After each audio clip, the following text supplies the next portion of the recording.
тоже с этим. Понятно.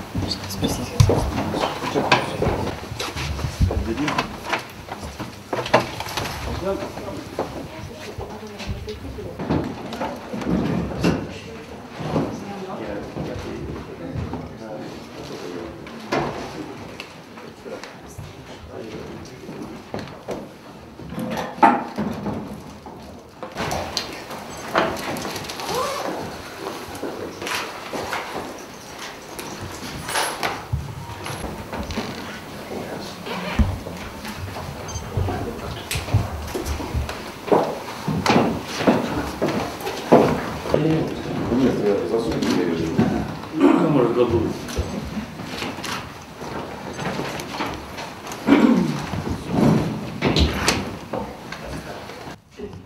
Что за экстазис идет?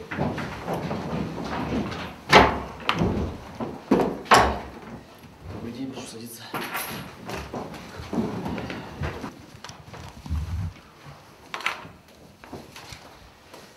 Заседание является открытым, подлежит рассмотрению уголовное дело по обвинению Лисова Николая Гильевича, обвиняемого в совершении преступления, предусмотренного частью 3 статьи 219 Уголовного кодекса Российской Федерации. Колданова Татьяна Михайловна, обвиняемая в совершении преступления, предусмотренного пунктом В части 3 статьи 286 Уголовного кодекса, частью 1 статьи 285 Уголовного кодекса. Сажина Константина Анатольевича по обвинению в совершении преступления, предусмотренного частью 3 статьи 293 и Шевелевой Татьяны Петровны, обвиняемой в совершении преступления, предусмотренного частью 1 статьи 285 Уголовного кодекса. Прошу запросить в судах Республики Коми следующее решение по искам прокуроров к агентству Республики Коми по социальному развитию, территориальным агентствам по социальному развитию и районной администрации. Это решение Усть-Илимского районного суда 24 марта 2009 года. Я сокращаю, там дело номер у меня есть, все абсолютно. Значит, сразу 7 решений. Так, решение Троице-Печорского районного суда 26 мая 2009 года, решение Прилузского районного суда 27 апреля 2009 года, решение Кировского районного суда 26 мая 2009 года. Обосновано это следующим. В материалах дела имеется письмо от первого заместителя прокурора Республики Коми в адрес руководителя следственной бригады Решетского, которое касается как раз вот данных решений районных судов, которые были приняты по заявлениям прокурора о обязывании местных органов социальной защиты населения произвести определенные действия.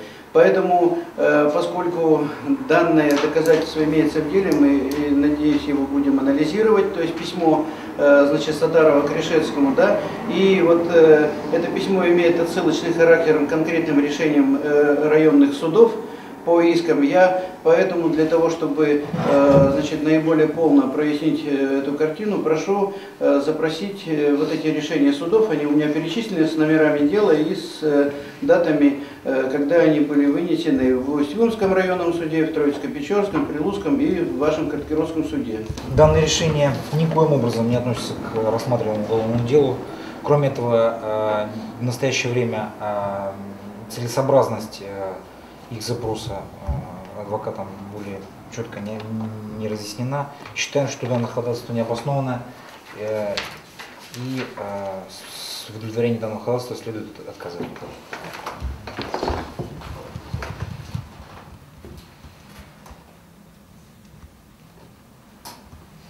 Так, ну, выслушав мнение сторон, суд постановил удовлетворение ходатайства отказать, поскольку, значит, данные решения, так я понимаю, касаются других объектов, не рассматриваемого нами дела и дома ветеранов, во-первых.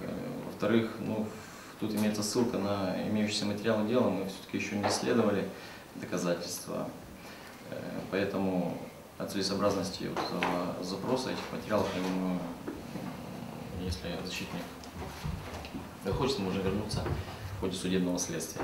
На данном моменте считаю, на данном этапе рассмотрения дела считаю нецелесообразным запрашивать данные документы.